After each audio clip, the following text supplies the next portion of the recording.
Okay, minimal equipment Metcon. This is for those that don't have a pull-up bar and or don't have a barbell. So we have a higher rep scheme, not punitive. You just can't load your bodies quite as heavily as the people with the barbells and the pull-up bars can. So your rep scheme today is 30, 25, 20. So you'll do 3 movements, and for those 3 movements, you'll do 30 reps of each of the 3, and then you'll do 25 reps of each of the 3, and then 20 reps of each of the 3, and then your score will be how long it took to do those 3 movements. So first movement, we have some form of a ground to overhead. So I wrote in the notes a snatch, but if you can't even do that quite as well because you have, say, just this odd heavy object, that's fine. I'll kind of go over that right now. And then I'll explain the other movements as I get to them. So let's say you have a dumbbell. You would grab set, let's pretend this is a dumbbell even though it's a kettlebell. So this would be classic dumbbell snatch. So you'll punch, you can be overhead, so that's a rep. And these will be alternating, so switch, somewhere below the level head, switch. Okay, so full lockout overhead. Oh, sorry, you can't see. So kettlebell's roughly over my head, shoulder and elbow are at full range of motion, and my knees are straight. Okay, if you have a kettlebell and it's a little bit heavier, you're not going to want to do that with a kettlebell. You'll do kettlebell snatches. So still starting on the ground, back's neutral. Hips are higher than the knee, so don't start in a full squat.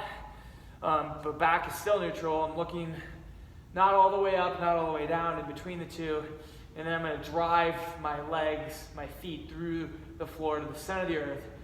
And then punch through at the top, and then back down, switch, punch through at the top. Don't smash your wearable. Make sure you switch that like I just did. So you're going to count those the friendly way. So 30 total, 15 on each side. If you have more of an odd object, let's say you have a suitcase with the Dutch oven in it. Oh gosh, what's the newer one? Oh, if you have a ladder, one of our athletes was awesome and overhead squatted a ladder, which is fantastic. If you have something really crazy, I don't know what it is. I just want to shout out to the ladder. But let's say you had this suitcase. You go ground overhead, alternating sides. So I let that pass each shoulder like that. Or, heck, if it's easier, just go straight overhead and back down. Doesn't really matter to me. So 30 of those. So find some object, make it work.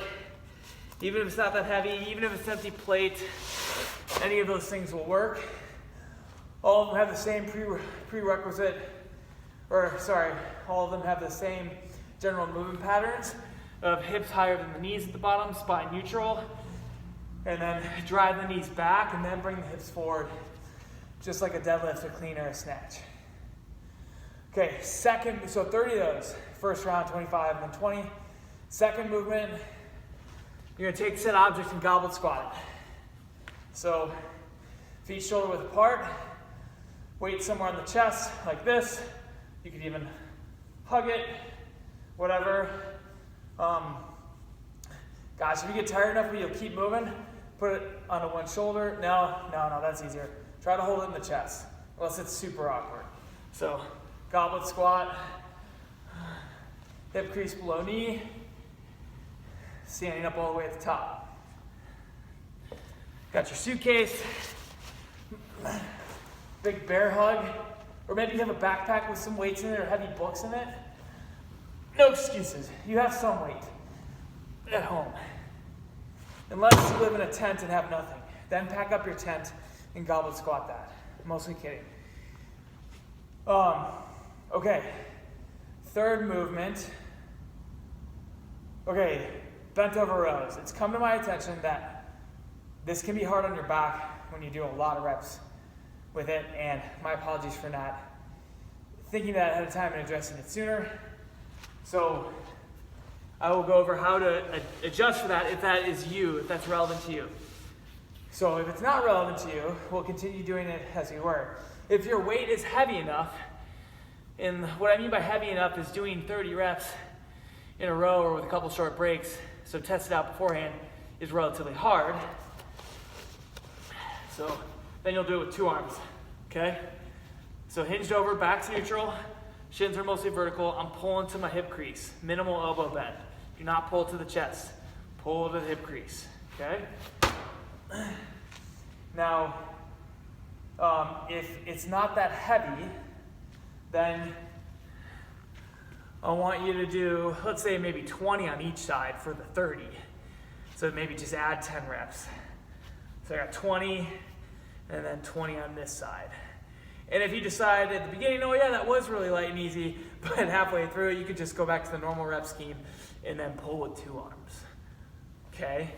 But I don't want, you shouldn't be able to do all 30 reps in the first round, all 25 in the second, and all 20 in the third round. You should not be able to do them super easily with the row. So kind of try to challenge yourself somehow by finding an odd or heavier object or just doing 1 arm. Now, if you're a person who this bothers your back, let's get on a table. Or if you have a bench, great, like this. But if you have a bench, you probably have a home gym, so you might not be watching this video. Get on a table, get a cushion under your knee, and then we'll do a bent over row like this, pulling again to that hip crease, not to the chest. Okay, so this will necessitate you doing 1 arm at a time, and that's fine. Just make sure you do them fast and well. Okay, full range of motion, pull to that hip crease, just so we don't let your heart rate drop too much with that movement before you go back to the snatches and the squats, which hopefully you do more range of motion on those 2 movements than I just showed you. Enjoy this workout. Woo!